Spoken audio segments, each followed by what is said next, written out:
ನೆನ್ನೆ function arrange ಮಾಡಿದ್ರು. ಅರ್ಜೆಂಟಲ್ಲಿ so mind ಇಲ್ಲ ನನಗೆ. ಸೊ ಅರ್ಜೆಂಟ್ ಸ್ನಾನ ಮಾಡಿಕೊಂಡು ರೆಡಿ ಆಗಿ ಫಂಕ್ಷನಿಗೆ ಹೋಗಿದ್ದೀನಿ. ಸೊ ಫಂಕ್ಷನ್ ಮುಗಿಸ್ಕೊಂಡು ಬರೋ ತನಕನೇ ಸಾಕಷ್ಟು ರಿಚ್ ಪೀಪಲ್ಸ್ ಇರ್ತಾರೆ, ಸಿಕ್ಕಾಪಟ್ಟೆ. ಅಂದರೆ ಅವ್ರಿಗೆ ಬಾಡಿಗೆನೂ ಬರ್ತಾ ಇರುತ್ತೆ ಕೆಲವು ಮನೆಯಿಂದ, ಕೆಲವೊಬ್ರಿಗೆ ಗದ್ದೆ ಹೊಲ ತೋಟ ಇದೆಲ್ಲ ಇರುತ್ತೆ. ಆದ್ರೂ ದುಡ್ಡಿನ ಲಾಲಜ್ ಅಂದರೆ ದುಡ್ಡಿನ ದುರಾಸೆ ಇರ್ತಲ್ಲ, ಆ ಥರ ಪೀಪಲ್ಸ್ನ ಸಿಕ್ಕಾಪಟ್ಟೆ ಜನ ಗೊತ್ತಿಲ್ಲ ನನಗೆ. ಈ ಟೈಮ್ ಅಪ್ಪ ತುಂಬ ನೆನಪಾಗೋದ್ರು. ಸೊ ಅಪ್ಪ ಜೊತೆಲೇ ಇದ್ದಂಗೆ ಈಗ ಮುಗಿಸಿ ಇವಾಗ ಹೋಗಿ ನನ್ನ ಸ್ನಾನ ಮುಗಿಸಿ ದೇವ್ರ ಸಾಮಾನೆಲ್ಲ ತೊಳೆದಂಗೆ ಸಿಕ್ಕಾಪಟ್ಟೆ ಲೇಟ್ ಆಗೋ. Hi friends, good morning, welcome back to my channel. ಎಲ್ಲರದ್ದು ಕಾಫಿ ಬ್ರೇಕ್ಫಾಸ್ಟ್ ಎಲ್ಲ ಆಯಿತಾ? ಸೊ ಎಲ್ಲರದ್ದು ಬ್ರೇಕ್ಫಾಸ್ಟ್ ಕಾಫಿ ಎಲ್ಲದು ಆಗಿರುತ್ತೆ. ನಂದು ಕೂಡ ನಾನು ಟೀ ಮಾಡ್ಕೊಂಡು ಕುಡ್ಕೊಂಡು ಬಂದೆ. ಈಗ ಏನಂದರೆ ಮತ್ತೆ ಇನ್ನೊಂದ್ಸಲ ಟೀ ಕುಡಿಬೇಕು ಅನ್ನಿಸ್ತಾ ಇದೆ. ಅಪರೂಪಕ್ಕೆ ಇವಾಗ ಈ ಥರ ಎಲ್ಲ ಅನಿಸುತ್ತೆ ನನಗೆ. ಏನಂದರೆ ಇವತ್ತು ಸಿಕ್ಕಾಪಟ್ಟೆ ಕೆಲಸ ಇದೆ. ನಿನ್ನೆ ಏನಾಯ್ತು ಅಂದರೆ ನಾನು ಕಂಪ್ಲೀಟಾಗಿ ಮನೆ ಕೆಲಸ ಎಲ್ಲ ಕಂಪ್ಲೀಟ್ ಮಾಡಿಕೊಂಡು, ಅಂದರೆ ಇವಾಗ ಹಬ್ಬ ಬರ್ತಾ ಇದೆಯಲ್ಲ, ಸೊ ಹಾಗಾಗಿ ಎಲ್ಲ ಕಂಪ್ಲೀಟಾಗಿ ಎಲ್ಲ ಕೆಲಸ ಮುಗಿಸ್ಕೊಂಡು ಡೀಪ್ ಕ್ಲೀನ್ ಮಾಡೋಣ ಮನೇನ ಅಂತ ಅಂದ್ಕೊಂಡೆ. ಸೊ ಲಾಸ್ಟ್ ಇದರಲ್ಲಿ ಫ್ಯಾನ್ ಕ್ಲೀನ್ ಮಾಡಿದ್ದೀನಿ. ಮತ್ತು ಬಾಕ್ಸಸ್ ಎಲ್ಲ ಶಿವರಾತ್ರಿ ದಿನ ಎಲ್ಲ ಸ್ಟೋರೇಜ್ ಬಾಕ್ಸ್ ಎಲ್ಲ ಕಂಪ್ಲೀಟಾಗಿ ಕ್ಲೀನ್ ಮಾಡಿದೆ. ವಾರ್ಡ್ರೋಬ್ ಎಲ್ಲ ಕಂಪ್ಲೀಟಾಗಿ ನೀಟಾಗಿ ಬಟ್ಟೆ ಎಲ್ಲ ಮಾಡಿಸಿ ಎಲ್ಲ ಮಾಡಿದ್ದೆ. ಅಂದರೆ ಈಗ ಡೀಪ್ ಕ್ಲೀನಲ್ಲಿ ನನಗೆ ರಿಮೈನಿಂಗ್ ಕೆಲಸ ಅಂದರೆ ಈಗ ಸ್ವಲ್ಪ ಬಟ್ಟೆ ಇದೆ, ಅಂತ ಜಾಸ್ತಿ ಏನಿಲ್ಲ, ಸ್ವಲ್ಪ ಬಟ್ಟೆ ಇದೆ. ಕಸ ಎಲ್ಲ ಫುಲ್ಲು ಡೀಪಾಗೆಲ್ಲ ಕಸ ಎಲ್ಲ ತೆಗೆದು ಗುಡಿಸಿ ಬರ್ಸಿ ಇವತ್ತು ದೇವ್ರ ಸಾಮಾನೆಲ್ಲ ವಾಶ್ ಮಾಡಬೇಕು. ಕಂಪ್ಲೀಟಾಗಿ ದೇವ್ರ ಮನೆ ಕಂಪ್ಲೀಟಾಗಿ ಕ್ಲೀನ್ ಮಾಡಿ ಎಲ್ಲ ಮಾಡಬೇಕು ಅಂತ ಹೇಳಿ, ಅಂದರೆ ನಿನ್ನೆ ಎಲ್ಲ ಕ್ಲೀನ್ ಮಾಡಬೇಕಂತ ಹೇಳಿ ಡಿಸೈಡ್ ಆಗಿದೆ. ಬಟ್ ಆ್ಯಕ್ಚುಲಿ 8ನೇ ತಾರೀಕು ವುಮೆನ್ಸ್ ಡೇ ಇತ್ತಲ್ಲ, ವುಮೆನ್ಸ್ ಡೇ ದಿನ ಅವ್ರು ಫಂಕ್ಷನ್ ಮಾಡಬೇಕಾಗಿತ್ತು ಸಂಡೇ. ಬಟ್ ಅವ್ರು ಸಂಡೇ ಮಾಡಿಲ್ಲ, ಅವ್ರದ್ದೇನೋ ಬೇರೆ ಏನೋ ವರ್ಕ್ ಇತ್ತಂತ ಹೇಳಿ ಇವ್ರೇನು ಮಾಡಿದ್ದಾರೆ, ನಿನ್ನೆ ಫಂಕ್ಷನ್ ಅರೇಂಜ್ ಮಾಡಿದ್ರು. ಅರ್ಜೆಂಟಲ್ಲಿ ಸೊ ಮೈಂಡೂ ಇಲ್ಲ ನನಗೆ. ಸೊ ಅರ್ಜೆಂಟ್ ಸ್ನಾನ ಮಾಡಿಕೊಂಡು ರೆಡಿ ಆಗಿ ಫಂಕ್ಷನಿಗೆ ಹೋಗಿದ್ದೀನಿ. ಸೊ ಫಂಕ್ಷನ್ ಮುಗಿಸ್ಕೊಂಡು ಬರೋ ತನಕನೇ ನನಗೆ ಸಿಕ್ಕಾಪಟ್ಟೆ ಹೆಡೇಕ್ ಬಂದುಬಿಟ್ಟಿತ್ತು. ಅಂದರೆ ತೀರಾ ಬಿಸಿಲಿಗೆ ನಾನು ಹೊರಗಡೆ ಹೋಗೋದೇ ಇಲ್ಲ. In case of emergency work ಬಿಟ್ಟು ಬೇರೆ ಏನಕ್ಕೂ ಹೋಗೋದಿಲ್ಲ. ಸೊ ಹಾಗಾಗಿ ಸಿಕ್ಕಾಪಟ್ಟೆ ತಲೆನೋವು ಬಂದುಬಿಟ್ಟಿತ್ತು ನನಗೆ. ಅದಕ್ಕೆ ಏನು ಮಾಡೋದು, ಫಂಕ್ಷನ್ ಅಲ್ವಾ, ಹೋಗ್ಲೇಬೇಕಂತ ಹೇಳಿ ಹೋಗಿ ಬಂದೆ. ಬಟ್ ಫಂಕ್ಷನ್ ಮಾತ್ರ ಮಸ್ತಾಗಿತ್ತು. ನಾನು ಸಿಕ್ಕಾಪಟ್ಟೆ ಎಂಜಾಯ್ ಮಾಡಿದೆ. ಮ್ಯೂಸಿಕ್ ಚೇರ್ ಇತ್ತು, ಡ್ಯಾನ್ಸ್ ಇತ್ತು. ಸೊ ಮ್ಯೂಸಿಕ್ ಚೇರು ಡ್ಯಾನ್ಸ್ ಎಲ್ಲ ಆಡಿಕೊಂಡು ಮ್ಯೂಸಿಕ್ ಚೇರ್ ಆಡ್ತಾ ಬಿದ್ದು ಸ್ವಲ್ಪ ಗಾಯನೋ ಮಾಡಿಕೊಂಡು 3 ಸಲ ಬಿದ್ದಿದ್ದೀನಿ. ನಾನು ಬಿದ್ದರೆ ಸಿಕ್ಕಾಪಟ್ಟೆ ನೋವು, ಎಲ್ಲ ನಗಾಡ್ತಿದ್ರೆ ನನಗೂ ನೋವು ಬಂದ್ಬಿಡ್ತು. ಆಮೇಲೆ ಸ್ವಲ್ಪ ದೃಷ್ಟಿಯಾಗಿದೆ ಅಂತ ಹೇಳ್ತಿದ್ರು ನನ್ನ ಸ್ವಲ್ಪ ಜ್ವರ ಬಂದಂಗೂ ಆಗೋಗಿದೆ ನನಗೆ. ಬಾಡಿ ಎಲ್ಲ ಪೇನ್ ಇತ್ತು. ಅವರು ಇವತ್ತು ರೆಸ್ಟ್ ಮಾಡು ಪರವಾಗಿಲ್ಲ ಅಂತ. ಈಗ ರೆಸ್ಟ್ ಮಾಡ್ತಾನೆ ಇದ್ರೆ ಕೆಲಸ ಆಗಲ್ಲ ನೋಡಿ. 3 ದಿವಸದಿಂದ ಬಟ್ಟೆ ಒಗೆದು ಇಟ್ಟಿರೋ ಬಟ್ಟೆ ಮಾಡಿಸಿಲ್ಲ ನಾನು. ಹೆಂಗಾಗುತ್ತೆ ಅಂದರೆ ಒಂಥರ ಬೇಜಾರಾಗುತ್ತೆ. ಏನು ಅಂದರೆ ಇದ್ರೂ ಕೆಲಸಗಳು ಬೇಗ ಮಾಡ್ಕೊಳಕ್ಕಾಗಲ್ವ ನನಗೆ ಅಂತ ನನ್ನ ಮೇಲೆ ನನಗೆ ಒಂದೊಂದು ಸಲ ಬೇಜಾರಾಗ್ಬಿಡುತ್ತೆ. ಹಾಗಾಗಿ ಇವತ್ತು ಬೇಗ ಬಟ್ಟೆ ಎಲ್ಲ ಮಾಡಿಸಿಟ್ಟು ಕೆಲಸ ಸ್ಟಾರ್ಟ್ ಮಾಡ್ಕೋಬೇಕು ಅಂದ್ಕೊಂಡಿದ್ದೀನಿ. ಹಾಗೆ ಮಾರ್ನಿಂಗು ಅಂದರೆ ಡಲ್ಲಾಗಿ ಮಲಗಿದ್ನಲ್ಲ, ನಾನು ಡಲ್ಲಾಗಿ ಮಲಗೋದನ್ನ ನಾನು ನೋಡೋಕ್ಕೆ ಇಷ್ಟಪಡಲ್ಲ. ಹಾಗಾಗಿ ಕೆಲವೊಂದು ಕಾನ್ವರ್ಸೇಷನ್ ಮಾಡಿದ್ವಿ. ಸೊ ಅದು ಕೂಡ ನಿಮ್ಮ ಜೊತೆ ನಾನು ಶೇರ್ ಮಾಡ್ಕೊಳ್ತೀನಿ. ಹಾಗೆ ಇಲ್ಲಿ ರಟ್ಟಿದೆಯಲ್ಲ, ರಟ್ಟನ್ನ ಹಿಂಗೆ ಕ್ರಾಸಾಗಿ ಮಲಗಿಸ್ಬಿಟ್ಟು ಅದಕ್ಕೆ ಕಟ್ಟಿ ಇಟ್ಟಿದೆ. ನನಗೆ ನಿಜವಾಗ್ಲೂ ಲೊಕೇಶನಿಂದ ಬೇರೆ ಲೊಕೇಶನ್ ಫಸ್ಟ್ ನಾವು ಶಿಫ್ಟ್ ಆಗಿಬಿಡ್ಬೇಕು, ಅಷ್ಟು ಬೇಜಾರಾಗಿ ಹೋಗಿದೆ. ಎಷ್ಟಂತ ಕಾಂಪ್ರಮೈಸೇಷನ್ ಮಾಡ್ಕೊಳ್ಳೋಣ, ನೀವೇ ಹೇಳಿ. ಸಾಕಾಗಿದೆ. ಈ ಪಕ್ಷಿ ಮನುಷ್ಯ ಏನೋ ಹೇಳೋದಕ್ಕೆ ಅವಕ್ಕೂ ಅರ್ಥ ಆಗಲ್ಲ, ಏನು ಮಾಡೋಕ್ಕಾಗಲ್ಲ. ಒಂಥರ ನರ್ಕ ಸಹಿಸ್ಕೊಳ್ಳೋಕ್ಕಾಗೋಗಿದೆ. ಬೇರೆ ಏನೂ ಪ್ರಾಬ್ಲಮ್ ಇಲ್ಲ. ಅದ್ರ ವೋಕಲ್ ಸೌಂಡು ಮತ್ತು ಅದು ಇರಿಟೇಷನ್ ಆಗೋಗಿದೆ. ನಿದ್ದೆ ಸರಿಯಾಗಲ್ಲ, ಸಿಟ್ಟು ಬರುತ್ತೆ, ಸಿಕ್ಕಾಪಟ್ಟೆ ಸಿಟ್ಟು ಬರುತ್ತೆ. ಹಾಗೆ ಸ್ವಲ್ಪ ಇವತ್ತೊಂಚೂರು ಮನೆ ಚೇಂಜ್ ಮಾಡೋಣ ಅಂತ ಅಂದ್ಕೊಂಡಿದ್ದೀನಿ. ನೋಡ್ತೀನಿ ಹೇಗೆ ಚೆನ್ನಾಗಿ ಕಾಣುತ್ತೆ ಅಂತ. ಆಗಾಗ ಏನು ಗೊತ್ತಾ, ಯಾವಾಗಲೂ ಎಲ್ಲನೂ ಚೇಂಜ್ ಮಾಡ್ಕೊಂಡು ಕೂತ್ಕೊಳ್ಳೋಕ್ಕಲ್ಲ. ಏನಂದರೆ ಕೆಲವೊಂದು ವಸ್ತುಗಳನ್ನು ಚೇಂಜ್ ಮಾಡೋದ್ರಿಂದ ನಮ್ಮ ಮನೆಯಲ್ಲಿ ಕೆಲವೊಂದು ಪಾಸಿಟಿವ್ ಚೇಂಜಸ್ ಕೂಡ ಆಗುತ್ತೆ. ಅದನ್ನು ನೋಡಿ ಯಾವುದನ್ನು ಹೇಗೆ ಚೇಂಜ್ ಮಾಡ್ಬೋದು ಅದನ್ನು ಚೇಂಜ್ ಮಾಡಬೇಕು. ಹಾಗೆ ಮಾಡೋದ್ರಿಂದ ಸ್ವಲ್ಪ ಪಾಸಿಟಿವ್ ಚೇಂಜಸ್ ಕೂಡ ಆಗುತ್ತೆ ಅನ್ನೋದು ಒಂದು ಬಿಲೀಫ್. ಓಕೆನಾ? ನೆಕ್ಸ್ಟ್ ಏನಂದರೆ ಅದು ಇದೆಲ್ಲ ಸ್ಪೈಸ್ ಎಲ್ಲ ಹಾಕಿದ್ರೆ ಅದೆಲ್ಲ ಕಿತ್ಕೊಂಡು ಬಂದುಬಿಟ್ಟಿದೆ. ಸೊ ಇವಾಗ ನಾನು ಹೋಗಿ ಇನ್ನೂ ಒಂದು ಗ್ಲಾಸ್ ಟೀ ಮಾಡಿಕೊಂಡು ಕುಡಿದ್ಬಿಟ್ಟು ನಾನು ಇವಾಗ ಹೋಗಿ ಫಸ್ಟು ಈ ಕೆಲಸ ಇಟ್ಕೊಳ್ತೀನಿ. ನಾನು ಇದು ಹೋಗಿ ಸ್ವಲ್ಪ ಸ್ಪೈಸ್ ಎಲ್ಲ ತೆಗೆದು ನೀಟಾಗಿ AC ಮೇಲೆಲ್ಲ ನೀಟಾಗಿ ಅಂಟಿಸಿ, ಅದು ಕವರ್ ಹಾಕಿದ್ದೀನಲ್ಲ, ಅದ್ರ ಕವರ್ ಎಲ್ಲ ನೀಟಾಗಿ ಸ್ವಲ್ಪ ಹಿಂಗೆಲ್ಲ ಬೆಂಡ್ ಮಾಡಿ ನೀಟಾಗಿ ಹಾಕಿ ಕೂರಿಸ್ಬಿಟ್ಟು ಈ ಪಟ್ಟಿ ಹಾಕ್ಬಿಡ್ಬೇಕಂತ ಅಂದ್ಕೊಂಡಿದ್ದೀನಿ. ಹಾಕಿ ಮೊಳೆ ಹೊಡೆದ್ಬಿಟ್ರೆ ಒಂದೇನೋ ಒಂದು ಸಮಾಧಾನ ಇರುತ್ತೆ. ಸೊ ಅದೊಂದು. ಇನ್ನೊಂದೇನೋ ಹೇಳೋಣ ಅಂದ್ಕೊಂಡೆ. ನನಗೀಗ ಹೊಸ ಫ್ರೆಂಡ್ಸ್ಗಳು ಸಿಕ್ಕಿದ್ದಾರೆ. 3 ಜನ ಹೊಸ ಫ್ರೆಂಡ್ಸ್ಗಳು ಸಿಕ್ಕಿದ್ರು. ತುಂಬ ಖುಷಿ ಆಯ್ತಪ್ಪ, ತುಂಬ ಚೆನ್ನಾಗಿ ಮಾತಾಡಿದ್ರು ನನ್ನ ಜೊತೆ. ಅದು ಕೂಡ ಶೇರ್ ಮಾಡ್ಕೊಳ್ತೀನಿ. ಹಾಗೆ ಮಾತಾಡ್ತಾ ಇವತ್ತಿನ ನನ್ನ ಮಾರ್ನಿಂಗಿಂದ ನನ್ನ ನೈಟ್ವರೆಗೂ ನನ್ನ ಡೈಲಿ ರೂಟೀನ್ಸ್ ಏನಿದೆ, ಸೊ ಅದನ್ನು ಶೇರ್ ಮಾಡ್ಕೋಬೇಕಂತ. ಹಾಗೆ ಇವತ್ತು ನಾನು 100% ಇವತ್ತು ಪೂಜೆ ಮಾಡಿದೆ. ನಾನು ಆ್ಯಕ್ಚುಲಿ 15 ಡೇಸಿಂದ ಯಾಕೆ ಪೂಜೆ ಮಾಡಿಲ್ಲ ಅದನ್ನ ನಿಮ್ಮ ಹತ್ರ ಒಂದು ವಿಚಾರನ ಹಾಗೆ ಶೇರ್ ಮಾಡ್ಕೋಬೇಕು ಅಂದ್ಕೊಂಡಿದ್ದೀನಿ. ಫ್ರೆಂಡ್ಸ್, ಇನ್ನೊಂದೇನಂತಂದರೆ ಈ ವಿಚಾರದಲ್ಲಿ ನಾನೇನಾದ್ರು ತಪ್ಪು ಮಾಡಿ ಅಂದರೆ ನಿಮ್ಮ ಹತ್ರ ಶೇರ್ ಮಾಡ್ಕೊಂಡ್ಮೇಲೆ ಆ ವಿಚಾರ ನಾನು ಅಂದ್ಕೊಂಡಿದ್ದು ತಪ್ಪು ಅಥವಾ ನಾನು ಮಾತಾಡೋ ತಪ್ಪು ಅಂದರೆ ನೀವು ಈ ವಿಡಿಯೋ ನೋಡ್ತಾ ಇದ್ದರೆ ದಯವಿಟ್ಟು ನನಗೆ ನೀವು ಕಮೆಂಟ್ ಮಾಡ್ಬೋದು ನಿಮ್ಮ ಅನಿಸಿಕೆ. ಯಾಕಂದರೆ ಸಾವಿರಾರು ಜನದ ಅನಿಸಿಕೆಗಳು ಒಬ್ಬೊಬ್ರು ಒಂದೊಂಥರ ಇರುತ್ತಲ್ವ. ನಾನು ರಿಸೀವ್ ಮಾಡ್ತೀನಿ ಫ್ರೆಂಡ್ಸ್. ನೀವು ಏನು ಹೇಳಿದ್ರು ನಾನು ಅದನ್ನು ರಿಸೀವ್ ಮಾಡ್ತೀನಿ. ಯಾಕಂದರೆ ಕೆಲವೊಂದು ನನ್ನಲ್ಲೂ ಚೇಂಜಸ್ ಇರಬೇಕು ಅನ್ನೋದಿರುತ್ತಲ್ವ. ಸೊ ಹಾಗಾಗಿ ಅದನ್ನು ಕೂಡ ಶೇರ್ ಮಾಡ್ಕೊಳ್ತೀನಿ. ಯಾಕೆ ನಾನು ಪೂಜೆ ಮಾಡಿಲ್ಲ 15 ಡೇಸ್ ಅನ್ನೋದು. ಸರಿ ಹಾಗಿದ್ರೆ ಬಾಡಿ ಎಲ್ಲ ಸಿಕ್ಕಾಬಿಟ್ಟು ಬಂದೆ. ಸರಿ ಈಗ ಹೋಗಿ ಇನ್ನೊಂದು ಗ್ಲಾಸ್ ಟೀ ಮಾಡ್ಕೊಂಡು, ನಾನು ಆ್ಯಕ್ಚುಲಿ ಅಷ್ಟೊಂದು ಟೀ ಕುಡಿಯಲ್ಲ ನಾನು, ಮಾರ್ನಿಂಗ್ ಈವ್ನಿಂಗ್ ಅಷ್ಟೇ. ಬಟ್ ಒಂದೊಂದ್ಸಲ ಸಿಕ್ಕಾಬಿಟ್ಟೆ ತಲೆ ನೋಡ್ತಾ ಇರುತ್ತೆ. ನೋಡಿ ನನ್ನ ಕಣ್ಣು ನಿಮಗೆ ಕಾಣಿಸ್ತಿದೆ ನೋಡಿ, ಏನಂದರೆ ಬ್ರಷ್ ಮಾಡ್ಕೊಂಡು ಮುಖ ತೊಳ್ಕೊಂಡು ಬಂದಿದ್ದೀನಿ, ಆದ್ರೂ ಇನ್ನೂ ಫೇಸೇ ವಾಶ್ ಮಾಡಿಲ್ಲ ಅನ್ನೋ ಥರ ಫೇಸ್ ಕಾಣಿಸ್ತಾ ಇದೆ. ಅಷ್ಟೊಂದು ಡಲ್ ಆಗಿದೆ ಫೇಸ್. ನನಗೇನಂದರೆ ಬೇಗ ದೃಷ್ಟಿ ಆಗ್ಬಿಡುತ್ತೆ, ಅದೇ ಸಮಸ್ಯೆ. ಸರಿ ಹಾಗಿದ್ರೆ ಒಂದು ಟೀ ಕುಡ್ಕೊಂಡು ಬಂದು ಮತ್ತೆ ನಾನು ವ್ಲಾಗ್ನ ಕಂಟಿನ್ಯೂ ಮಾಡ್ತೀನಿ, ಆಯಿತಾ ಫ್ರೆಂಡ್ಸ್? ಟೈಮ್ ಬಂದು ಇವಾಗ 12 o'clock ಆಗಿದೆ. ನಾನು 10 ಗಂಟೆ 10:30ಗೆ ನಾನು ಸ್ಟಾರ್ಟ್ ಮಾಡ್ಕೊಂಡಿದ್ದು ಕೆಲಸ ಮಾಡೋದಕ್ಕೆ. 45 minutes ಆಯಿತು ಕರೆಕ್ಟಾಗಿ ನಾನು ಕಿಟಕಿದೆಲ್ಲ ಕಂಪ್ಲೀಟ್ ಮಾಡೋ ತನಕ. ಏನೋ ಸ್ವಲ್ಪ ಸ್ಯಾಟಿಸ್ಫೈಡ್ ಆಗೋ ಹಾಗೆ ಸ್ವಲ್ಪ ಕಂಪ್ಲೀಟ್ ಮಾಡ್ಕೊಂಡಿದ್ದೀನಿ. ನೋಡೋಣ ಏನಾಗುತ್ತೆ ಅಂತ ಗೊತ್ತಿಲ್ಲ. ಎಲ್ಲ ವೆಜಿಟೇಬಲ್ಸ್ ಹಾಳಾಗ್ತಾ ಬರ್ತಾ ಇದೆ, ನನಗೆ ಅದು ನೋಡಿನೇ ಬೇಜಾರಾಗ್ತಾ ಇದೆ. ಇನ್ನೊಂದೇನೆಂದರೆ ಫ್ರಿಜ್ಜಲ್ಲಿ ನಾವು ವೆಜಿಟೇಬಲ್ಸ್ ಎಲ್ಲ ಫ್ರಿಜ್ಜಲ್ಲಿ ವೆಜಿಟೇಬಲ್ಸ್ ಎಲ್ಲ ಇಡ್ತಾ ಇರಲ್ಲ, ಈಗ ಸ್ವಲ್ಪ ಇಡಬೇಕು. ನಾನು ಮೊನ್ನೆ ಅವರು ನುಗ್ಗೆಕಾಯಿ ತಂದಿದ್ರು, ಸೊ ಹಾಗೆ ಇಟ್ಟರೆ ಹಾಳಾಗತ್ತೆ ಅಂತ ಹೇಳಿ ನೋಡಿ ಹೀಗೆ ಕಟ್ ಮಾಡಿಬಿಟ್ಟು, ಎಲ್ಲಿಂದ ಬಂತೀವಲ್ಲ ಹಿಂಗೆ ಕಟ್ ಮಾಡಿಬಿಟ್ಟು ಈ ಥರ ಇಟ್ಟಿದ್ದೆ. ಇದರಲ್ಲಿ ಏನು ರಸ ಇದೆಯೋ ಎಲ್ಲ ಬತ್ತು ಹೋದಂಗೆ ಆಗೋಗಿದೆ. 2 ಆಲೂಗಡ್ಡೆ ಹಾಕಿ ಇದ್ರ ಜೊತೆಗೆ ಸಾಂಬಾರು ಮಾಡಿಬಿಡ್ತೀನಿ. ನುಗ್ಗೆಕಾಯಿ ಬೇಯಿಸೋಕ್ಕೆ ಫಸ್ಟ್ ಇಟ್ಕೊಂಡ್ಬಿಡ್ತೀನಿ. ಆಮೇಲೆ ಈಗ ಫಸ್ಟ್ ಸ್ವಲ್ಪ ಅಡುಗೆ ಮಾಡ್ಕೊಂಡ್ರೆ ಒಂದು ಸಮಾಧಾನ. ಬೇರೆ ಕೆಲಸ ಎಲ್ಲ 30% ಅಷ್ಟೇ ಆಗಿದೆ, ಬಾಕಿ ಇನ್ಯಾವುದೂ ಕೆಲಸಗಳಾಗಿಲ್ಲ. 30 ಅಲ್ಲ 20% ಆಗಿದೆ. ಇದು ಸ್ವಲ್ಪ ಫಸ್ಟು ಬೇಗ ಇಟ್ಕೊಂಡ್ಬಿಡ್ತೀನಿ. ಅಯ್ಯೋ ನನಗೊತ್ತು ಸಾಕಾಗೋಗಿದೆ. ಅಯ್ಯೋ ಬೆಳಗ್ಗೆ ಇವಾಗೂ ಸ್ವಲ್ಪ ಮೈಕೈ ನೋವು. ಎದುರುಗಡೆ ಮನೆ ಹುಡುಗಿ ಬಂದಿದ್ದು ಮಾತಾಡೋದಕ್ಕೆ ನನ್ನ ಜೊತೆ. ಸೊ ಮಾತಾಡ್ತಾ ಹಂಗೆ ಅದು ಇದು ಸ್ವಲ್ಪ ಪರ್ಸ್ನಲ್ಸು, ಮತ್ತು ಊರಿಗೆ ಹೋದಾಗ ಏನು ಮಾಡ್ತೀನಿ ಅದು ಇದು ಎಲ್ಲ ಸ್ವಲ್ಪ ಶೇರ್ ಮಾಡ್ಕೊಂಡು ನನ್ನ ಜೊತೆ. ಹಾಗಾಗಿ ಅವ್ರ ಜೊತೆ ಮಾತಾಡಿಕೊಂಡು ಒಂದು ಟೀ ಎಲ್ಲ ಮಾಡಿಕೊಂಡೆ, ಕೂತ್ಕೊಂಡು ಹಾಗೆ ಸ್ವಲ್ಪ ಮಾತಾಡೋದಕ್ಕೆ ಶುರು ಮಾಡಿದ್ವಿ. ನನಗೆ ಹೆಂಗೆ ಅನ್ನಿಸ್ತಿದೆ ಅಂದರೆ ನಿಜವಾಗ್ಲೂ ಇರೋದು ನಾವು ಇಬ್ಬರೇ, ಆದರೆ ನನಗೆ ಕೆಲಸ ಇಷ್ಟ ಆಗುತ್ತೆ. ಒಂದು ಮಗುನ ಇಟ್ಕೊಂಡು ಮಕ್ಕಳನ್ನ ಇಟ್ಕೊಂಡು, ಕೆಲವ್ರ ಮನೇಲಿ ಫುಲ್ಲು ಜಾಯಿಂಟ್ ಫ್ಯಾಮಿಲಿ ಇರುತ್ತೆ, ಅವನ್ನೆಲ್ಲ ಇಟ್ಕೊಂಡು ಕೆಲಸ ಮಾಡೋದು ಇದೆಯಲ್ಲ ಲೇಡೀಸು, ನಿಜವಾಗ್ಲೂ ಅದಕ್ಕೆ ಹೇಳೋದು ಒಂದು ಹೆಣ್ಣು ಅಂತ ಅಲ್ಲ, ಎಷ್ಟು ಗ್ರೇಟಪ್ಪ ನಿಜವಾಗ್ಲೂ. ತಾಯಂದಿರು ನಿಜವಾಗ್ಲೂ ಹ್ಯಾಟ್ಸ್ ಆಫ್ ಹೇಳಬೇಕು. ಯಾಕಂದರೆ ಒಂದು ಮಗು ಇಟ್ಕೊಂಡು ಅದು ಹೌಸ್ ವೈಫ್ ಆಯ್ತಲ್ವಾ, ವರ್ಕಿಂಗ್ ವುಮೆನ್ಸ್ಗಳು ಏನಾಗಬೇಕು, ಕೆಲವ್ರು ಮನೆಗೆ ಹೋದಾಗ ಕೆಲವರು ಜಡ್ಜ್ ಮಾಡ್ತಾರೆ ಕೆಲವ್ರು ಮನೆಯನ್ನ. ಏನಂತ ಅಂದರೆ ಮನೆ ನೋಡಿ ಎಷ್ಟು ಗಲೀಜಾಗಿ ಬಿದ್ದಿದೆ, ಮನೆ ನೋಡಿ ಎಷ್ಟು ದರಿದ್ರು ಹಾಕಿದೆ, ಅಯ್ಯೋ ಇಷ್ಟೊಂದು ಗಲೀಜು ಇಟ್ಕೊಂಡಿದ್ದಾರಲ್ಲ ಅಂತ. ಆದರೆ ಅವ್ರಿಗೆ ಏನು ಗೊತ್ತು, ಸಂಸಾರ ಮಾಡಿಕೊಂಡು ಇದೆಲ್ಲ ಮೇಂಟೈನ್ ಮಾಡ್ಬೇಕಂದ್ರೆ ಸಿಕ್ಕಾಬಟ್ಟೆ ಕಷ್ಟ ಇದೆ. ಸೊ ಎಲ್ಲರಿಗೂ ಈ ಕಷ್ಟ ಇದ್ದೇ ಇರುತ್ತಲ್ವ. ಸೊ ಹಾಗಾಗಿ ಜನರೆಲ್ಲ ಶೇರ್ ಮಾಡಿಕೊಂಡೆ. ಸ್ವಲ್ಪ ರೇಷನ್ಸ್ ಎಲ್ಲ ತರಬೇಕು, ರೇಷನ್ಸ್ ಎಲ್ಲ ಖಾಲಿಯಾಗಿದೆ, ರೇಷನ್ಸ್ ತರಬೇಕು. ಕೆಲವೊಂದು ಲೀಸ್ಟ್ ಮಾಡಬೇಕು. ಇವಾಗ ನಾನು ಈ ಬೇಸಿಗೆ ಹೊರಗಡೆ ಹೆಂಗೆ ಹೋಗೋದು ಅನ್ನೋದೇ ಗೊತ್ತಾಗ್ತಲ್ಲ, ಆ ಥರ ಆಗೋಗಿದೆ.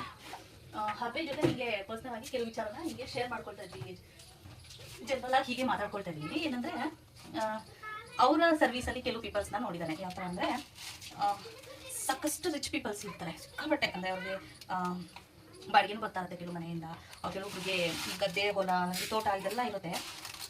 ಆದ್ರೂ ದುಡ್ಡಿನ ಲಾಲಜ್ ಅಂದರೆ ದುಡ್ಡಿನ ದುರಾಸೆ ಇರುತ್ತಲ್ಲ, ಆ ಥರ ಪೀಪಲ್ಸ್ನ ಸಿಕ್ಕಾಪಟ್ಟೆ ಜನ ಅವರು ನೋಡಿದ್ದಾರೆ ನಮಗೆ.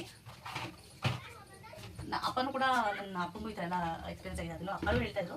ಸೊ ಇವತ್ತು ನಂಗೆ ಸ್ವಲ್ಪ ಹುಷಾರಿಲ್ಲದೆ ಮಲಗಿದ್ನಲ್ಲ, ಸೊ ಹಾಗಾಗಿ ಬೇಜಾರಾಗಬಾರ್ದು ಅವ್ರಿಗೆ ಅಂತ ಹೇಳಿ ಹಾಗೆ ಸ್ಟೋರಿನ ನನಗೆ ಹೇಳ್ಕೊತಾ ಇದ್ರು ನನ್ನ ಜೊತೆ. ಏನಂದರೆ ಅವ್ರ ಲೈಫಲ್ಲಿ ತುಂಬ ಜನ ಆ ಥರ ನೋಡಿದ್ದಾರೆ, ಸಿಕ್ಕಾಪಟ್ಟೆ ಕಂಜೂಸ್ಗಳನ್ನ. ದುಡ್ಡಿದ್ರೂ ಸಿಕ್ಕಾಪಟ್ಟೆ ಕಂಜೂಸು. ಯಾರಿಗೆ ದುಡ್ಡಿರಲ್ವೋ ಅವರೇ ಪಾಪ ಧಾರಾಳವಾಗಿರ್ತಾರೆ, ಆ ಥರ ವ್ಯಕ್ತಿಗಳನ್ನ, ಅವ್ರ ಜೊತೆ ಆಗಿದ್ದ ಎಕ್ಸ್ಪೀರಿಯನ್ಸ್ಗಳನ್ನ. ಸೊ ಅದನ್ನೆಲ್ಲ ನನ್ನ ಜೊತೆ ಶೇರ್ ಮಾಡ್ಕೊಳ್ತಾ ಇದ್ರು. ನೋಡಿ ಲೈಫಲ್ಲಿ 5 ಬೆರಳು ಒಂದೇ ಥರ ಇರಲ್ಲ. ಸೊ ಹಾಗೆ ಮನುಷ್ಯರು ಅಷ್ಟೇ, ಎಲ್ಲರಿಗೂ ನಾನು ಒಂದೇ ಥರ ಇರಲ್ಲ. ನಾವು ಎಲ್ಲರಿಗೂ ಅಡ್ಜಸ್ಟು ಆಗೋಕ್ಕಾಗಲ್ಲ, ಎಲ್ಲರಿಗೂ ನಮಗೆ ಅಡ್ಜಸ್ಟ್ ಆಗಿ ಅಂತಲೂ ನಾವು ಎಲ್ಲರಿಗೂ ಬೇಡ್ಕೊಳಕ್ಕೂ ಆಗಲ್ಲ. ಇದೇ ಅಲ್ವಾ ಲೈಫ್ ಅಂದರೆ. ಹಾಗೆ ಸುಮಾರು ವಿಷಯಗಳು ನನ್ನ ಮದುವೆಗಿಂತ ಮುಂಚೆ ಏನು ತಿಳ್ಕೊಂಡಿದ್ದೀನೋ ಅದಕ್ಕಿಂತ ಸ್ವಲ್ಪ ಜಾಸ್ತಿನೇ ಮದುವೆ ಆದಮೇಲೆ ತುಂಬಾ ಎಕ್ಸ್ಪೀರಿಯನ್ಸ್ಗಳಾಗೋಗಿದೆ. ರಿಲೇಷನ್ಸಿಂದ ಇರ್ಬೋದು, ಫ್ರೆಂಡ್ಸಿಂದ ಇರ್ಬೋದು, ಎಲ್ಲರಿಂದ ನಾವು ಪ್ರತಿಯೊಬ್ಬರಿಂದ ಒಂದು ಪಾಠ ಕಲಿತಿರ್ತಲ್ಲ. ಸೊ ಹಾಗೆ ಎಲ್ಲಾದರೂ ಶೇರ್ ಮಾಡ್ತಾ ಇದ್ರು ಹಬಿ ಇವತ್ತು ನನ್ನ ಜೊತೆ. ಇವತ್ತವಳು ಸ್ವಲ್ಪ ಹೊರಗಡೆ ಎಲ್ಲಾದರೂ ಹೋಗೋಣ ಅಂತ ಕೇಳಿದ್ರು. ಇನ್ನೊಬ್ರು ಫ್ರೆಂಡ್ಸ್ ಆದರು ಅಂತ ಹೇಳಿದ್ನಲ್ಲ. ಸೊ ಅವರು ಒಂದು ಹುಡುಗಿ ಹೊಣ್ಣನ್ನ ಕರಿತಾ ಇದ್ಲು, ಅಕ್ಕ ಮನೆಗೆ ಬನ್ನಿ, ಸಿಕ್ಕಾಪಟ್ಟೆ ಬೇಜಾರಾಗ್ತಾರೆ ಹಾಗೆ ಅಂತ. ಸೊ ಫಸ್ಟ್ ದಿನ ಪರಿಚಯ ಆದಾಗಲಿತ್ತು, ಅಷ್ಟು ಕ್ಲೋಸ್ ಆಗಿ, ಅಂದರೆ ನಾನು ಯಾರು ಏನಂತ ಗೊತ್ತಿಲ್ಲ, ನನ್ನ ಬಗ್ಗೆ ಗೊತ್ತಿಲ್ಲ. ಸೊ ನನ್ನ ಜೊತೆ ಕ್ಲೋಸಾಗಿ ಮಾತಾಡಲಿಲ್ಲ ಅಂತ ತುಂಬ ಇಷ್ಟ ಆಯಿತು. ಓಕೆ ಬರ್ತೀನಮ್ಮ, ನನಗೆ ಸ್ವಲ್ಪ ತುಂಬ ಕೆಲಸ ಇದೆ, ಗೊತ್ತಿಗೆ ಬರ್ತೀನಿ ಅಂತ ಹೇಳ್ಬಿಟ್ಟು ಹೋದೆ. ಆಮೇಲೆ ಇವಾಗ ಈಗ ಜಸ್ಟ್ ಏನಾಯಿತು ಗೊತ್ತಾ, ಟಿವಿದು ಸ್ಟ್ಯಾಂಡ್ ಇದೆಯಲ್ಲ, ನಾನು ಅದೇ ಸ್ವಲ್ಪ ಚೇಂಜಸ್ ಮಾಡೋಣ ಅಂತ ಹೇಳ್ಬಿಟ್ಟು ಮನೆಯಲ್ಲ ಒಂದು ಸ್ವಲ್ಪ ಆರ್ಡರ್ ಮಾಡಿದ್ರೆ ಚೇಂಜ್ ಮಾಡಿದ್ರೆ ಚೆನ್ನಾಗಿ ಕಾಣುತ್ತೆ ಅನ್ನೋದಕ್ಕೆ ಚೇಂಜ್ ಮಾಡ್ತಿದ್ದ. ಅದು ಹೋಗಿ ಬಿದ್ದೋಗ್ಬಿಡೋದ, ಒಂದು ಸ್ವಲ್ಪ ಕಾಲ ಮೇಲೆ ಬಿತ್ತು ಅಷ್ಟೇ. ಸದ್ಯಕ್ಕೇನೂ ಆಗಿಲ್ಲ. ಅದನ್ನ ಎತ್ತಿಟ್ಟು ಅದು ಬೇರೆ ಥರನೇ ಆರ್ಡ್ರ್ ಮಾಡಿ ಹಾಗೆ ಇಟ್ಟಿದ್ದೀನಿ. ಏನು ಮಾಡೋದು ಅಷ್ಟೇ. ಆಮೇಲೆ ಇವಾಗ ತರಕಾರಿಗಳನ್ನ ನಿಧಾನಕ್ಕೆ ನೋಡಿ ಮಾಡಿ ತರಬೇಕು. ಸಿಕ್ಕಾಪಟ್ಟೆ ಬೇಸಿಗೆ, ಸಿಕ್ಕಾಪಟ್ಟೆ ಬಿಸಿಲಿದೆ, ಇರಿಟೇಷನ್. ಇರಿಟೇಷನ್ ಆಗೋಗಿದೆ ಅಪ್ಪ ಈ ಬಿಸಿಲಿಗೆ. ಹೆವಿ ಬಿಸಿಲು ಅಂದರೆ ಹೆವಿ ಬಿಸಿಲು. ಎಷ್ಟು ಲಾಸ್ಟ್ 2 years ಬ್ಯಾಕು ರಾಜಸ್ಥಾನಲ್ಲಿ 56 ಎಷ್ಟೋ ಡಿಗ್ರಿ ಸೆಲ್ಸಿಯಸ್ ಹೊರಟೋಗಿತ್ತಂತೆ. ಏನು ಮನುಷ್ಯ ಬದುಕಬೇಕಾ ಏನೋ. ಎಷ್ಟು ಜನಕ್ಕೆ ಸನ್ ಸ್ಟ್ರೋಕ್ ಆಗಿ ಅವ್ರು ಎಷ್ಟೋ ಜನ ಹಾಸ್ಪಿಟಲ್ ಸಾಲಾಗಿ ಬಂದಿದ್ದಾರೆ. ಅವನ್ನೆಲ್ಲ ನೆನ್ಕೊಂಡ್ರೆ ಎಷ್ಟೊಂದು ಹೊಟ್ಟೆ ಹೊಡೆಯುತ್ತೆ ಅಪ್ಪ, ಹೊಟ್ಟೆ ಹೊಡೆಯುತ್ತೆ. ಆಮೇಲೆ ಅದಕ್ಕೆ ಹ್ಯಾಪಿ ಹೇಳಿದ್ರು ಜಾಸ್ತಿ ಹೊರಗಡೆ ಇದೆ ಬೇಡ ಅಂತ. ನಾವು ಫಸ್ಟ್ ರೆಗ್ಯುಲರ್ ಆಗಿ 1 ಲೀಟರ್ ಮೊಸರು ತರಿಸ್ಕೊತಿದ್ವಿ. ಈಗ 2 ಲೀಟರ್ ಮೊಸರು ಬೇಕೇ ಬೇಕು ಇವಾಗ. ನನಗೂ ಹೆಂಗಾಗೋಗಿದೆ ಅಂದರೆ ಬಾಡಿ ಸಿಕ್ಕಾಪಟ್ಟೆ ಹೀಟ್ ಆಗೋಗಿದೆ. ಎಷ್ಟು ತಂಪಿಂದ ಎಷ್ಟು ನೀರು ಕುಡಿತಾ ಇದ್ದೀವಿ. ಇನ್ನೊಂದು ಜನರಲ್ ಆಗಿ ಹೇಳ್ತೀನಿ ನನಗೆ, ನಾವು ನೀರು ಕುಡಿದಂಗೆ ನಾವು ವಾಶ್ರೂಮ್ಗೆ ಹೋಗ್ತೀವಿ ಅಲ್ಲ. ಬಟ್ ನಮ್ಗಳದ್ದು ಎಲ್ಲರದ್ದು ಪರಿಸ್ಥಿತಿ ಹೆಂಗಾಗಿದೆ ಅಂದರೆ 2 ಲೀಟರ್ ನೀರು ಕುಡಿದ್ರು ನಾವು ವಾಶ್ರೂಮಿಗೆ ಹೋಗೋಕ್ಕಾಗದೆ 1 ಟೈಮ್. ಸೊ ಆ ಥರ ಬಾಡಿ ಅಷ್ಟೊಂದು ವಾಟರ್ ಡಿಹೈಡ್ರೇಟ್ ಆಗ್ತಾ ಇದೆ. ಈಗ ಎಲ್ಲ ಮನೇಲೂ ರೇಷನ್ ತಂದಂಗೆ ORS, ಗ್ಲೂಕೋಸು, ಎಳ್ನೀರು, ಮೂಸಂಬಿ ಎಲ್ಲ ಥರ ಹಣ್ಣುಗಳನ್ನ, ವಾಟರ್ ಮೆಲನ್ನು ಸಿಕ್ಕಾಪಟ್ಟೆ ತಂದು ಇಟ್ಕೊತಿದ್ದಾರೆ. ವಾಟರ್ ಮೆಲನ್ ಅಂತೂ ಈಗಂತೂ ಸಿಕ್ಕಾಪಟ್ಟೆ ಕಾಸ್ಟ್ ಆಗೋಗಿದೆ. ತಂದು ಇಟ್ಕೊತಾ ಇದ್ದಾರೆ. ಯಪ್ಪ ಇಲ್ಲಿ ಬಿಸಿಲು ಮಾತ್ರ ಸಿಕ್ಕಾಪಟ್ಟೆ ಇದಿದೆ. ಆಮೇಲೆ ನೋಡೋಣ ಮೇ ಮಂತಲ್ಲಿ ರಜಕ್ಕೆ ಪ್ಲ್ಯಾನ್ ಮಾಡಿದ್ದೀವಿ. ಹಾಗೆ ಆವತ್ತು ಲಾಸ್ಟ್ ವೀಡಿಯೋದಲ್ಲಿ ಹೇಳಿದ್ನಲ್ಲ ಕೆಲವೊಂದು ಪ್ಲ್ಯಾನ್ಸ್ ಮಾಡಿದ್ದೀನಿ ಅಂತ. ಸೊ ಹಾಗೆ ನೋಡಬೇಕು. ಕಂಪ್ಲೀಟಾಗಿ 90% ನಾವು ನಾನು ಪ್ಲ್ಯಾನ್ ಮಾಡಿದಂಗೆ ಎಲ್ಲ ಪ್ಲೇಸಸ್ ನಾನು ಕಂಪ್ಲೀಟ್ ಮಾಡ್ತೀನಿ. ಆಮೇಲೆ ಫ್ರೆಂಡ್ಸ್ ಯಾರೆಲ್ಲ ಮೈಸೂರಲ್ಲಿದ್ದೀರಾ ಅವರು ಈ ಸಲ ದಸ್ತಕಾರ್ ಇದು ಮೇಳ ಹಾಕಿದ್ದಾರೆ ಸ್ಕೌಟ್ಸ್ ಆ್ಯಂಡ್ ಗೈಡ್ಸಲ್ಲಿ.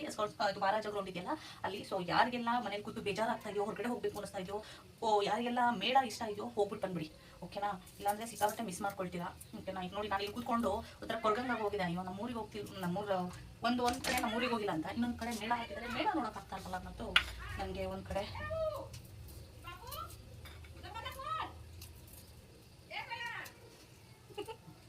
ಅವ್ರಿಗೆ ಕೆಳಗಡೆ ಅವ್ರ ಮಕ್ಕಳು ಬಾಕ್ಲಾಕೊಂಡ್ಬಿಟ್ಟಿದ್ದಾರೆ. ಕುಕ್ಕತ್ತಾ ಇದ್ದಾರೆ ಲಬಲು ಅಂತ ಕಾಯ್ಬೇಕು ಬಂದಾಳೆ. ಯಾರು ಬಾಕ್ಲ ತೆಗಿತಾ ಇಲ್ಲ.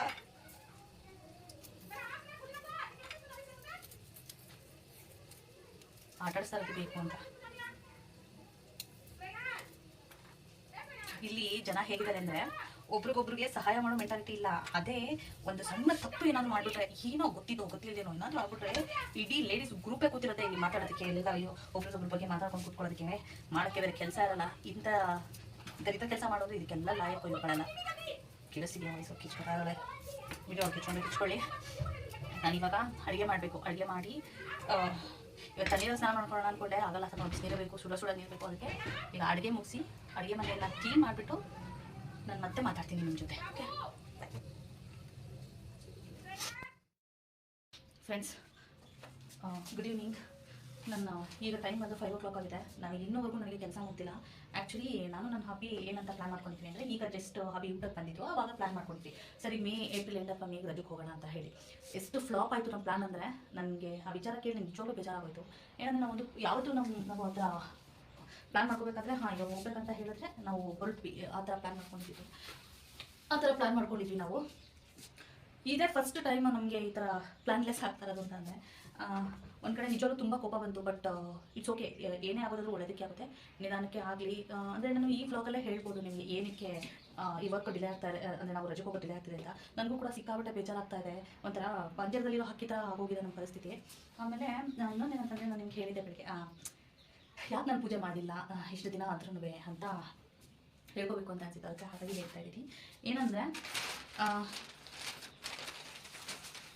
ಎಲ್ಲ ಹಬ್ಬನೂ ಚೆನ್ನಾಗಿ ಆಚರಿಸ್ತೀವಿ. ಆದರೆ ಹಬ್ಬ ಇದ್ದಾಗ ಶಿವರಾತ್ರಿ ಹಬ್ಬನ ತುಂಬ ಗ್ರ್ಯಾಂಡಾಗಿ ನಮ್ಮ ಮನೇಲಿ ನಾವು ಮಾಡ್ತಾ ಇದ್ವಿ. ಅಪ್ಪನ ಜೊತೆ ಸೇರಿಕೊಂಡು, ಅಪ್ಪನ ಜೊತೆ ನಾನು ದೇವಸ್ಥಾನಕ್ಕೆ ಹೋಗೋದಾಗಿರ್ಬೋದು, ಮದುವೆಗೂ ಮುಂಚೆ ಆ ಥರ ಎಲ್ಲ ತುಂಬ ಹೋಗ್ತಾ ಇದ್ದಲ್ಲ. ಅಂದರೆ ಜಾಸ್ತಿ ಏನಂತ ಗೊತ್ತಿಲ್ಲ, ನಾನು ಎಲ್ಲ ಹಬ್ಬಕ್ಕಿಂತ ಹೆಚ್ಚಾಗಿ ಶಿವರಾತ್ರಿ ಹಬ್ಬದಿನ ಜಾಸ್ತಿ ಅಪ್ಪನ ಜೊತೆ ದೇವಸ್ಥಾನ. ಅಪ್ಪ ಪೊಲೀಸ್ ಪ್ಯಾಲೇಸಲ್ಲಿ ಹೆಡ್ ಕಾನ್ಸ್ಟೇಬಲ್ ಅಪ್ಪ ಅಲ್ಲಿ ಡ್ಯೂಟಿ ಮಾಡ್ತಿದ್ರಲ್ಲ. ಸೊ ಹಾಗಾಗಿ ಅಲ್ಲಿ ಡ್ಯೂಟಿಗೆ ಹೋಗೋದಾಗಿರ್ಬೋದು, ಅಪ್ಪನ ಜೊತೆ ಟೈಮ್ ಸ್ಪೆಂಡ್ ಮಾಡೋದಾಗಿರ್ಬೋದು. ಅಲ್ಲಿ ಎಷ್ಟೋ ಜನ ಪೂಜಾರಿಗಳೆಲ್ಲ ನಮ್ಮ ತಂದೆ ಗೊತ್ತಿತ್ತು. ಸೊ ಹಾಗಾಗಿ ಜಾಸ್ತಿ ಅಲ್ಲಿ ಹೋಗ್ತಾ ಇದ್ದಲ್ಲ. ಈ ವರ್ಷ ಇಲ್ಲಿ ಚೆನ್ನಾಗಿವೆ, ಎಲ್ಲ ಚೆನ್ನಾಗಿ ಮಾಡಿದ್ರು. ಸೊ ಪೂಜೆ ಎಲ್ಲ ಮುಗಿಸ್ಕೊಂಡು ಬಂದಿದ್ದೆ. ಆದರೆ ಆ ದಿನ ಅಪ್ಪ ಇಲ್ಲದೆ ಪೂಜೆ ಮಾಡಿದೆ. ಇಷ್ಟು ವರ್ಷನೂ ಅಪ್ಪ ಇಲ್ಲದೆ ಪೂಜೆ ಅಂದರೆ ಸಿಂಪಲಾಗಿ ಮಾಡ್ಕೋತಾ ಇದ್ದೆ, ನೆನೆಸ್ಕೋತಾ ಇದ್ದೆ. ಆದರೆ ಇಲ್ಲಿ ಚೆನ್ನಾಗಾದಾಗ ವರ್ಷ ಪ್ಯಾಲೇಸ್ ಹೋದಾಗೆಲ್ಲ ತ್ರಿನೇಶ್ವರ ಸ್ವಾಮಿ ದೇವಸ್ಥಾನ ಇದೆಯಲ್ಲ ಅಲ್ಲಿಗೆ ಹೋಗ್ತಾ ಇದ್ದಿದ್ದು. ಕೂತ್ಕೊಂಡೇ ಮಾತಾಡ್ಬಿಡ್ತೀನಿ. ಏನಂತ ಅಂದರೆ, ಸೊ ತ್ರಿನೇಶ್ವರ ಸ್ವಾಮಿ ದೇವಸ್ಥಾನಕ್ಕೆ ಅಲ್ಲಿ ಹೋಗಿ ಪೂಜೆ ಮಾಡಿಸ್ತಾ ಇದ್ವಿ. ಸೊ ಈ ಟೈಮ್ ಯಾಕೆ ಅಂತ ಗೊತ್ತಿಲ್ಲ ನನಗೆ. ಈ ಟೈಮ್ ಅಪ್ಪ ತುಂಬ ನೆನಪಾಗೋದ್ರು. ಸೊ ಅಪ್ಪ ಜೊತೆಲೇ ಇದ್ದಂಗೆ ದೇವಸ್ಥಾನಕ್ಕೆ ಹೋದರೆ ನಾನು ಬರ್ತಾ ಇದ್ದೀನಿ ಮಗಳೇ ಅಂತ ಹೇಳ್ದಂಗೆ ಅದೆಲ್ಲ ಒಂಥರ ಒಳಗೆ ತುಂಬ ನೋವು ತುಂಬ್ಕೊಂಡಂಗೆ ಆಗೋಯ್ತು. ಸೊ ಅದಕ್ಕೋಸ್ಕರ ನಾನು ಅಪ್ಪನಿಗೋಸ್ಕರನೇ ನಾನು ನಿಜವಾಗ್ಲೂ ಇಷ್ಟು ದಿನ ನನ್ನ ಪೂಜೆನೇ ಬೇಡ, ನನಗೆ ಏನು ಬೇಡ ಅಂತ ನಾನು ನೋವಲ್ಲೇ ಇದ್ದೆ. ಸೊ ಪಾಪ ನನ್ನ ಗಂಡ ನಿಜವಾಗ್ಲೂ ಅದನ್ನು ಅರ್ಥ ಮಾಡಿಕೊಂಡು ಸೊ ಸುಮ್ಮನಾಗ್ಬಿಟ್ಟು ಸೊ ಅವಳಿಗೆ ಬೇಜಾರು ಮಾಡೋದು ಬೇಡ ಅಂತ ಹೇಳಿ ಸೊ ಇದೊಂದೇ ರೀಸನ್ಗೆ ನಾನು ಪೂಜೆ ಮಾಡಿಲ್ಲ. ಇವಾಗ ಪೂಜೆ ಮಾಡಿದ್ರೆ ನನಗೆ ಈಗ ಸಿಕ್ಕಾಪಟ್ಟೆ ಬೇಜಾರಾಗ್ತದೆ. ನಾನು ಹಂಗೆಲ್ಲ ಇರೋಕ್ಕಾಗಲ್ಲ, ನಾನು ಪೂಜೆ ಮಾಡಿದೆ. ಇನ್ನೇನು ಸ್ವಲ್ಪ ಕೆಲಸಗಳೆಲ್ಲ ಇದೆ. ನಾನು ನಿಜವಾಗ್ಲೂ ಇನ್ನೂ ಕಸ ಗುಡಿಸಿಲ್ಲ, ಮನೆ ಒರೆಸಿಲ್ಲ, ಸ್ನಾನನೂ ಮಾಡಿಲ್ಲ. ನಾನು ಹೋಗಿ ಎಲ್ಲ ಕೆಲಸ ಮುಗಿಸಿ ನಾನು ಒಟ್ಟಿಗೆ ಮತ್ತೆ ವ್ಲಾಗ್ನ ಕಂಟಿನ್ಯೂ ಮಾಡ್ತೀನಿ ಫ್ರೆಂಡ್ಸ್. ನಾನು ಇವಾಗ ಬಟ್ಟೆ ವಾಶ್ ಮಾಡಿ ಎಲ್ಲ ಕಂಪ್ಲೀಟ್ ಆಯಿತು. ನೈಟ್ ತನಕ ವ್ಲಾಗ್ ಕಂಪ್ಲೀಟ್ ಮಾಡೋಣ ಅಂದ್ಕೊಂಡೆ. ಇವಾಗ 7 o'clock ಆಗಿದೆ. ಈಗ ಮುಗಿಸಿ ಇವಾಗ ಹೋಗಿ ನಾನು ಸ್ನಾನ ಮುಗಿಸಿ ದೇವ್ರ ಸಾಮಾನೆಲ್ಲ ತೊಳೆದಂಗೆ ಸಿಕ್ಕಾಪಟ್ಟೆ ಲೇಟ್ ಆಗೋಗ್ಬಿಡುತ್ತೆ. ಸೊ ಹಾಗಾಗಿ ವ್ಲಾಗ್ ಏನು ಮಾಡಬೇಕಲ್ವ, ಸೊ ಹಾಗಾಗಿ ನಾನು ವಿಡಿಯೋ ಸ್ಟಾರ್ಟ್ ಮಾಡ್ಕೊಂಡಿದ್ದೀನಿ. ಇವಾಗ ಬಟ್ಟೆ ಎಲ್ಲ ಕಂಪ್ಲೀಟ್ ಆಯಿತು ವಾಶ್ ಮಾಡಿ. ನಮ್ಮ ಇನ್ನೊಬ್ರು ತೆಲುಗು ಅವರು ಪರಿಚಯ ಆಗಿದ್ರು ಅಂತ ಹೇಳಿದ್ನಲ್ಲ, ಸೊ ಅವರು ಕೂಡ ಬಂದಿದ್ರು.